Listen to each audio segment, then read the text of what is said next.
York Magazine national correspondent Gabriel Debenedetti joins us. Gabe, good morning. Let's start with Bill Shine. As Michelle mentioned, fifth White House communications director to go out this revolving door. What's the significance of this? Well, it's unclear, immediately whether this is going to change anything inside the White House, because, of course, the truth is, while there have been 5 White House communications directors, 6 people have accepted the job. There's really only been one all along, and that's Donald Trump. Yeah. At the end of the day, he drives the news, and this is a White House that, it's not unfair to say, it thrives on chaos. So this was never really going to be a role that made a ton of sense for someone who was going to come in and try and really professionalize the operation. Now we'll see what kind of role Shine has in the re-election campaign. It's not really been defined yet. More than a dozen Democrats have entered the 2020 race. We've heard from some prominent Dems that they're not running. Yep. What we haven't heard, or who we haven't heard from, was Joe Biden. Is he going to run?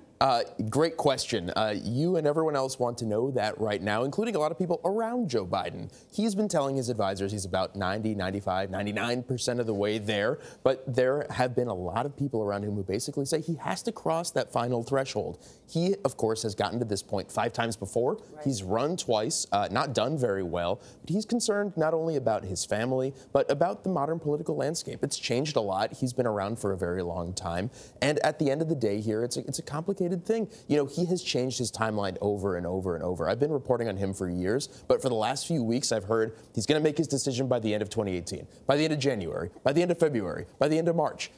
Now it sounds like he'll probably launch a campaign in April, but probably. Gabe, one of the things obviously making headlines this morning is the sentencing for Paul Manafort. Yeah. 47 months, and that's raised a question about the idea of sentencing and some of the issues that we may have and the disparities. But also with Manafort, we're not done. There is more to come for him. That's right. He will this week go before a judge in Washington. This is a judge who's been a little bit tougher on him in the past and who could give him up to 10 years. It's for a slightly different situation. This is for, witness tampering potentially, and also for some of the work that he did with Ukraine. So it's a different case. This was Washington. The last one was Virginia. He could go behind bars for 10 more years. But you're right. It has spurred a national conversation in an interesting way about sentencing and the possibility of sentencing reform. That said, we'll see what happens this week. Right. This coming week, Gabe, also the Senate's scheduled to vote on the president's national emergency declaration.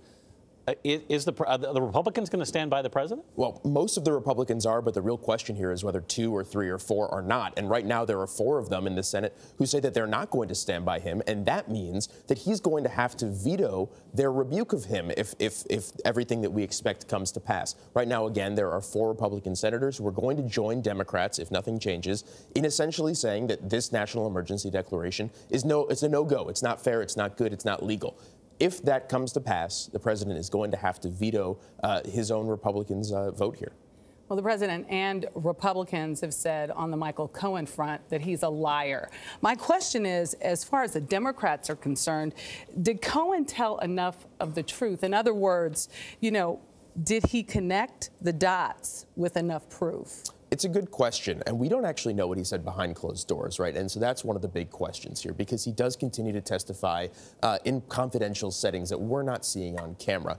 A lot of Democrats have said that he's given them a ton of information to show that the president was complicit in essentially the crimes that Michael Cohen is accusing him of. But the question of credibility really is the big one right now, and there's a reason that not only the president, but basically every Republican out there is not even trying to go after necessarily what Cohen has to say, but just trying to prove that he's not a trustworthy narrator here. They're just trying to say Democrats can think he's connecting the dots. They can think that he's showing that Donald Trump committed campaign finance violations, but he's not someone that we can trust in the first place.